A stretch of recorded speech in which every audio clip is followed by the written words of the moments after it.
दोस्तों आज का हमारा टॉपिक रहेगा रसीदी टिकट, जो कि अमृता प्रीतम जी की ऑटोबायोग्राफी है। दोस्तों इस ऑटोबायोग्राफी में अमृता प्रीतम जी ने अपने जीवन में घटी उन सभी घटनाओं का वर्णन किया है, चाहे साहिर लुधियानवी से उनका प्यार हो या इमरोज़ से उनकी दोस्ती। मैं आपको एक बात क्लियर कर देना चाहता हूँ कि इतनी खूबसूरत ऑटोबायोग्राफी मैंने अपने जीवन में कभी नहीं पढ़ी है। आप जब इस ऑटोबायोग्राफी को पढ़ेंगे तो आपको ऐसा लगेगा कि ये कोई परिकथा है या कोई काल्पनिक कहानी, लेकिन ये अमृता प्रीतम जी के जीवन की घटनाओं का सच है। तो आइए दोस्तों अब हम रसीदी टिकट के बारे में जानते हैं। दोस्तों अमृता प्रीतम का जन्म 31 अगस्त 1919 में गुजरेवाला में हुआ था, जो कि अभी पाकिस्तान का हिस्सा है। अमृता प्रीतम जी के पिता का नाम करतार सिंह था। करतार सिंह एक धार्मिक व्यक्ति थे। ईश्वर के अस्तित्व और पूजा पाठ में उनकी अपार आस्था थी, इसलिए उन्होंने अमृता प्रीतम के अंदर भी वही संस्कार दिए थे। करतार सिंह जी भी एक लेखक थे और लिखने का काम किया करते थे। अमृता प्रीतम भी अपने पिता की ही तरह एक अच्छी लेखिका बनना चाहती थी। जब अमृता 11 साल की हुई उसी वक्त उनकी माँ बहुत बीमार हो गई। उनकी एक बचपन की सहेली ने उनसे कहा कि तुम भगवान से प्रार्थना करो, वो बच्चों की हर एक बात सुनते हैं।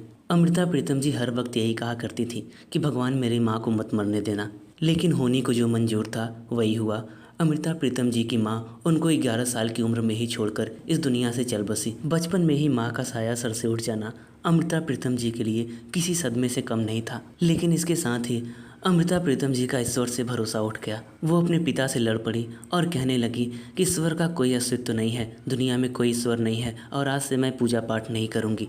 अमृता जी के पिता करतार सिंह उनको समझाते रहे कि ऐसे नहीं बोला जाता, ईश्वर होता है, लेकिन वो अपने जिद पर अड़ी रही। माँ के मरने के बाद अमृता जी अपने नानी के साथ रहने लगी। अमृता जी के नानी के घर में घटी एक घटना के बारे में मैं आपको बताता हूँ, जिससे आपको पता चलेगा कि अमृता जी के विचार कितने सुंदर थे। एक दिन अमृता जी ने रसोई घर में ये नोटिस किया कि उनके नानी ने घर में कुछ बर्तन अलग रखे हुए हैं और उन बर्तनों का इस्तेमाल वो तब करती थी जब उनके पिता के कोई मुसलमान दोस्त या छोटी जाति के दोस्त उनसे मिलने के लिए आते थे, तो नानी उनको उसी में खाना, चाय या पानी परोसती थी। अमृता जी को ये भेदभाव बिल्कुल भी पसंद नहीं आया। उन्होंने अपने घर में बगावत कर ली। उन्होंने अपने नानी से कहा कि मुझे भी उन्हीं बर्तनों में खाना पानी चाहिए। उनकी नानी ने उनको लाख समझाया और मना किया, लेकिन उन्होंने कहा कि अगर मुझे उन बर्तनों में खाना या पानी नहीं मिला तो मैं पानी की एक बूंद तक नहीं पीऊंगी। अमृता जी के पिता को भी ये बात नहीं पता थी कि उनके घर में ये सब हो रहा है। जब उनको पता चला तो अमृता जी का आंदोलन सफल हो गया और सारे बर्तनों को एक में मिलाकर रख दिया गया। अब उस घर में ना कोई बर्तन हिंदू था और ना ही कोई बर्तन मुसलमान।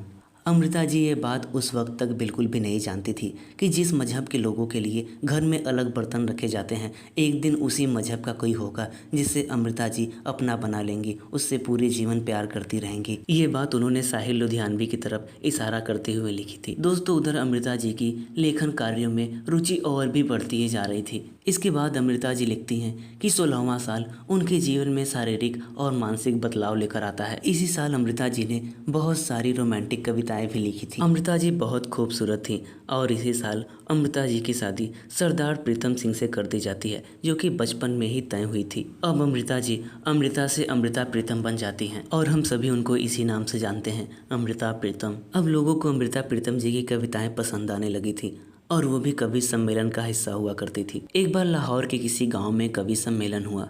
अमृता जी उस कवि सम्मेलन में भाग लेने के लिए गई थी। यहीं पर अमृता जी की मुलाकात साहिर से पहली बार हुई थी। इस मुलाकात के बारे में अमृता जी लिखती हैं कि उस कवि सम्मेलन में करीब 30 लोग थे और उनमें से सभी को मैं थोड़ा थोड़ा जरूर जानती थी, लेकिन एक शख्स था जिसको मैं बिल्कुल भी नहीं जानती थी, लेकिन फिर भी पता नहीं क्यों ऐसा लगता था कि जैसे इससे कोई पुराने जन्मों का नाता हो। इस कवि सम्मेलन के बाद वहाँ पर बारिश हो गई थी, जिसकी वजह से सभी को समय से ज़्यादा वहाँ पर रुकना पड़ा और बस इस मुलाकात के बाद ही साहिर लुधियानवी अमृता जी के दिल और दिमाग पर हावी हो गए। जब बारिश खत्म हुई और सभी अपने अपने घर को जाने लगे तो अमृता जी को ऐसा लगा जैसे उनसे कुछ छूट रहा हो। घर जाते वक्त अमृता जी ने किसी से पूछा कि क्या अगर मैं उससे मिलना चाहूँ तो क्या वो मुझसे मिलने के लिए आएगा। इस पर उस शख्स ने जवाब दिया कि अगर तुम बुलाओगी तो सारे काम छोड़ कर आ जाएगा। और होता भी कुछ ऐसा ही है। एक बार साहिर अमृता से मिलने के लिए आ जाते हैं। उनके हाथ में एक नज़्म थी। उन्होंने ये नज़्म अमृता के लिए लिखी थी। वो लिखी हुई नज़्म अमृता को पकड़ाते हुए कहते हैं कि इस नज़्म में जिस लड़की का जिक्र है उसे मैंने कभी नहीं देखा और जिस जगह का जिक्र है उस जगह को मैं जानता भी नहीं। जब अमृता ये नज़्म साहिर को वापस करने लगती हैं तो साहिर उनसे कहते हैं कि मैं वापस ले जाने के लिए नहीं ले आया था, अमृता और साहिर की दुनिया अलग अलग थी, लेकिन हमेशा साहिर अमृता के ख्यालों में ही बसते थे। अमृता के जीवन में एक दिन ऐसा भी आया जब उनकी कोख में उनका बच्चा पल रहा था। अमृता ने कहीं सुन रखा था कि जैसी कल्पना मन में होती है वैसे ही बच्चे की सूरत भी होती है, और अमृता के ख्यालों में तो हर वक्त साहिर ही बसते थे। जब बच्चे का जन्म हुआ और अमृता ने अपने बच्चे की सूरत देखी तो उन्हें ईश्वर के होने पर विश्वास हो गया। ये किसी चमत्कार से कम नहीं था। बच्चे की सूरत बिल्कुल वैसे ही थी जैसी अमृता ने कल्पना की थी। अमृता के 2 बच्चे हुए, एक बेटा और दूसरी बेटी। जब अमृता का बेटा बड़ा होने लगा तो लोग उसे ये समझते थे कि ये साहिर का बेटा है। एक दिन अमृता के बेटे ने अमृता से पूछा कि माँ, क्या मैं साहिर अंकल का बेटा हूँ? अमृता जी ने कहा नहीं तो। उसने कहा अगर हूँ तो मुझे बता दो, क्योंकि साहिर अंकल मुझे अच्छे लगते हैं। इस पर अमृता जी ने कहा बेटा, अच्छे तो वो मुझे भी लगते हैं, लेकिन अगर ये सच होता तो मैं तुम्हें ज़रूर बता देती। एक दिन साहिर अमृता से मिलने के लिए अमृता के घर जाते हैं। उस वक्त अमृता के साथ उनकी छोटी सी बेटी भी थी। साहिर अमृता जी की बेटी को गोद में बैठाकर कहानी सुनाने लगे। साहिर उस छोटी सी बच्ची से कहते हैं कि एक बार एक लकड़हारा था, वो जंगल में लकड़ियाँ काट रहा था। तभी वो एक राजकुमारी को जंगल में देखता है। वो राजकुमारी बहुत खूबसूरत थी। लकड़हारा एक टक उस राजकुमारी को देखता रहा। फिर उसके मन में आया कि वो उस राजकुमारी को लेकर भाग जाए, लेकिन वो ऐसा नहीं कर पाता क्योंकि वो था तो एक लकड़हारा ही। फिर अपने मन को मारकर दोबारा लकड़ियाँ काटने लगता है।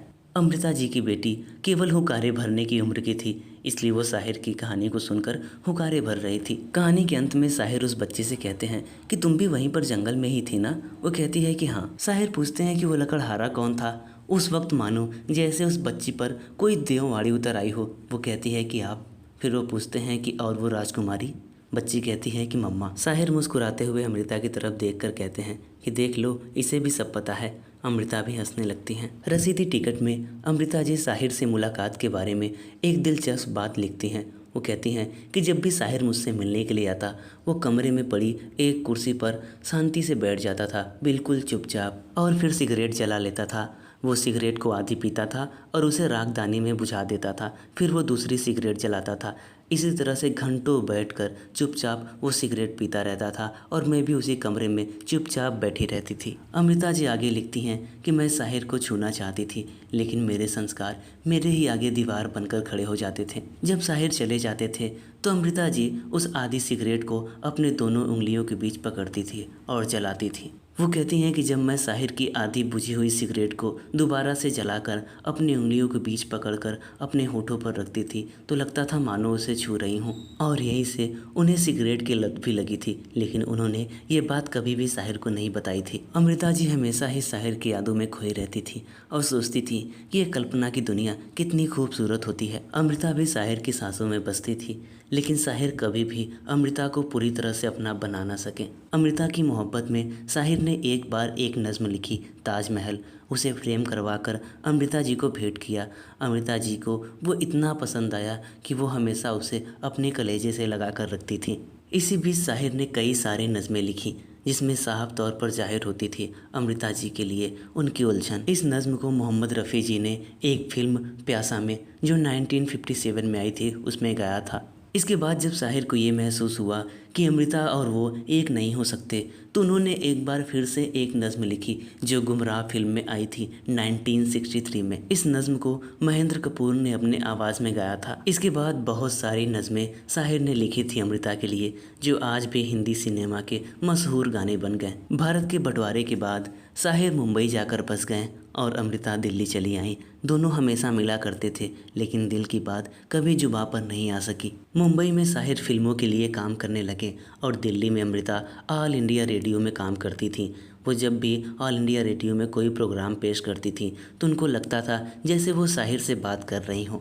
एक बार अमृता जी ने एक नज़्म लिखी थी साहिर के लिए। साहिर ने उस नज़्म को तो नहीं पढ़ा, लेकिन वो नज़्म बहुत पॉपुलर हुई और इस नज़्म के लिए उनको साहित्य अकेडमी अवार्ड भी मिला। फोटोग्राफर्स ये चाहते थे कि जब अमृता जी ये नज़्म लिख रही हों उस वक्त उनकी एक फ़ोटो ली जाए। जब अमृता जी को कलम और कागज़ दिया जाता है तो वो लिखना शुरू करती हैं। फोटोग्राफर्स चले जाते हैं और जब उनको होश आता है तो वो देखती हैं कि उन्होंने कागज़ पर नज़्म के बजाय केवल साहिर और साहिर ही लिखा था। ज़िंदगी से हार कर जब अमृता जी को लगने लगा कि अब वो साहिर से दूर नहीं रह सकती, तो वो अपने पति से अलग हो गईं। वो जैसे ही मुंबई साहिर को फ़ोन करने के लिए पहुंची, डायल से कुछ इंच दूर पर उनके हाथ रुक गए क्योंकि उनके सामने उस दिन का अखबार पड़ा था। अमृता जी अखबार उठाती हैं और देखती हैं कि अखबार में खबर छपी है कि साहिर लुधियानवी को उनकी नई मोहब्बत मिल गई। उस वक्त की मशहूर गायिका सुधा मल्होत्रा से साहिर लुधियानवी ने शादी कर ली थी। ये खबर पढ़कर अमृता जी को ऐसा आघात लगा कि वो सदमे में चली गई। एक वक्त ऐसा भी आया था कि वो सुसाइड करना चाहती थी, लेकिन वो ऐसा नहीं करती। वो ये मान लेती हैं कि अपनी आगे की ज़िंदगी वो साहिर को याद करके ही बिताएंगी। अमृता जी ने न जाने कितने दिन तन्हाई में गुजारे थे, लेकिन तभी उनके ज़िंदगी में एक नया दोस्त आता है, इंद्रजीत, जिसे हम सभी इमरोज़ के नाम से जानते हैं। ऑल इंडिया रेडियो के ज़रिए अमृता जी लाखों सुनने वालों को दीवाना बना चुकी थी और इंद्रजीत यानी कि इमरोज़ उस वक्त के उभरते हुए चित्रकार थे। इमरोज़ उस वक्त की दो फेमस पत्रिकाओं शमा और आईना के लिए काम किया करते थे। इन्हीं पत्रिकाओं में अमृता जी की भी कविताएं पब्लिश होती थीं। इसी वक्त अमृता जी ने साहिर के लिए एक आखिरी खत लिखा था, लेकिन उसे पोस्ट नहीं किया और छपने के लिए भेज दिया। जब उनका ये खत इमरोज़ के पास पहुंचा चित्रित करने के लिए, तो उन्होंने अमृता जी से पूछा कि आपने ये खत किसके लिए लिखा है। इस पर वो कुछ नहीं कहती। और फिर आईना मैगजीन में जब ये पत्र प्रकाशित हुआ और साहिर ने इसको पढ़ा तो कई दिनों तक अपने कलेजे से लगाकर घूमते रहे। इमरोज़ बहुत ही जाने माने चित्रकार थे। वो हर महीने के 1500 रुपये कमाते थे।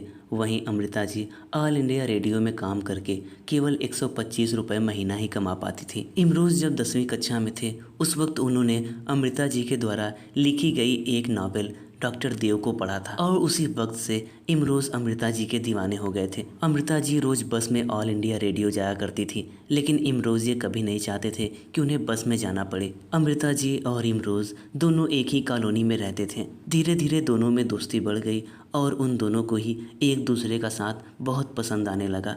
एक दिन इमरोज़ अमृता जी को बताते हैं कि मुंबई से एक फिल्म डायरेक्टर का फ़ोन आया था। वो फिल्म डायरेक्टर चाहता है कि इमरोज़ उनकी फ़िल्मों में काम करे। इमरोज़ अमृता जी से कहते हैं कि उनको मुंबई जाना होगा। अमृता जी ये खबर सुनकर बहुत उदास हो जाती हैं। रसीदी टिकट में वो लिखती हैं कि इमरोज़ ने जब ये खबर सुनाई तो मेरी आंखों का पानी संभल नहीं रहा था, कोई देख ना ले, इसलिए मैंने उस दिन का अखबार अपनी आंखों पर रख लिया। वो लिखती हैं किसी मुंबई ने एक बार मेरे साहिर को मुझसे छीन लिया और आज फिर दूसरी बार। 3 दिन बाद मुंबई से इमरोज़ का फ़ोन आता है। वो अमृता जी से कहते हैं कि यहाँ पर काम अच्छा है, सैलरी भी अच्छी है, लेकिन मैं वापस आ रहा हूँ क्योंकि मुझे ऐसा लगता है कि मैं यहाँ नहीं रह पाऊँगा। क्योंकि रोटी भी कमानी थी, इसलिए इमरोज़ कभी कभी मुंबई जाया करते थे। जब वो मुंबई में होते थे तो अमृता और इमरोज़ पत्र के ज़रिए अपनी अपनी धड़कनें एक दूसरे को साझा करते थे। इमरोज़ 1500 रुपये की व्यवस्था करके एक स्कूटर खरीदते हैं ताकि वो अमृता जी को ऑल इंडिया रेडियो छोड़ सकें। 1964 आते आते दोनों को लगने लगा कि अब वो दोनों अलग नहीं रह सकते, इसलिए बिना शादी किए एक साथ रहने लगे।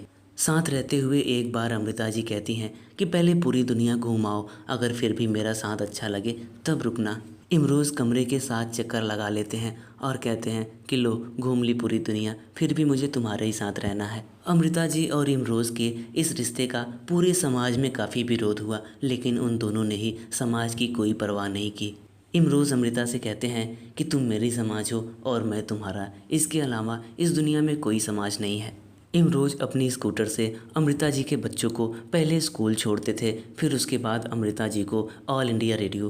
कभी कभी 3 सवारी होने पर पुलिस उनका चालान काट दिया करती थी। इसके बाद दोनों ने फैसला किया कि उनको एक कार लेनी चाहिए।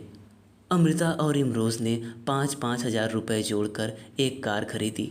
अमृता जी का ये दौर एक सुपरस्टार का दौर था जो दुनिया ने देखा था। उनको कई सारे अवार्ड्स मिले दुनिया के अलग अलग देशों में। उनके द्वारा लिखी गई एक नावल पिंजर, जिसको कि पूरे भारतीय महाद्वीप में बहुत ज़्यादा पसंद किया गया था। इस नावल पर 2003 में एक फिल्म भी बनाई गई है। 1986 में अमृता जी को राज्यसभा का सदस्य भी बनाया गया, जिसके बाद उन्होंने देश के कई सारे गंभीर मुद्दे भी राज्यसभा में उठाए थे। 1990 के आसपास उन्होंने इमरोज़ के लिए आखिरी खत लिखा था। उन्होंने इस खत में इमरोज़ के लिए लिखा था कि मैं तुम्हें फिर मिलूंगी, कहाँ किस तरह नहीं जानती, शायद तुम्हारे ख्यालों की चिंगारी बनकर तुम्हारे कैनवास पर उतरूंगी, खामोश तुम्हें देखती रहूंगी, या शायद एक झरना बनूंगी और जैसे उसका पानी उड़ता है मैं पानी की बूंदें बनकर तुम्हारे जिस्म पर मलूंगी और ठंडक सी बनकर तुम्हारे सीने से लिपटूंगी। ये अमृता का इमरोज़ के लिए आखिरी खत था।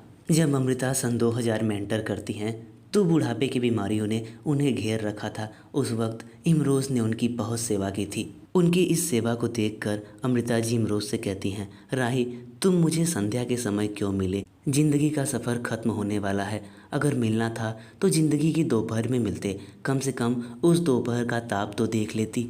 इस पर इमरोज़ अमृता जी को कहते हैं कि तुम खूबसूरत शाम ही सही, मगर भूलो मत तुम ही मेरी सुबह हो, तुम ही मेरी दोपहर हो, शाम हो, मेरी मंजिल हो, मेरी किस्मत हो। 31 अक्टूबर 2005 को इमरोज़ की बाहों में अमृता जी ने आखिरी सांस ली। अमृता और इमरोज़ का 45 साल का ये साथ यहीं पर ख़त्म हो जाता है। साहिर की मौत 1980 में ही हो गई थी, अमृता जी की मौत से 25 साल पहले ही। उस वक्त भी अमृता को इमरोज़ ने ही संभाला था। इमरोज़ हमेशा जानते थे कि अमृता के दिल और धड़कन में साहिर ही बसते हैं, लेकिन कभी भी उनको इस बात का बुरा नहीं लगा। इमरोज़ कहते हैं कि अमृता आज भी मेरे साथ है, उसका शरीर छूटा है लेकिन साथ नहीं। दोस्तों, उम्मीद करता हूँ कि आपको अमृता जी की ऑटोबायोग्राफी रसीदी टिकट पसंद आई होगी।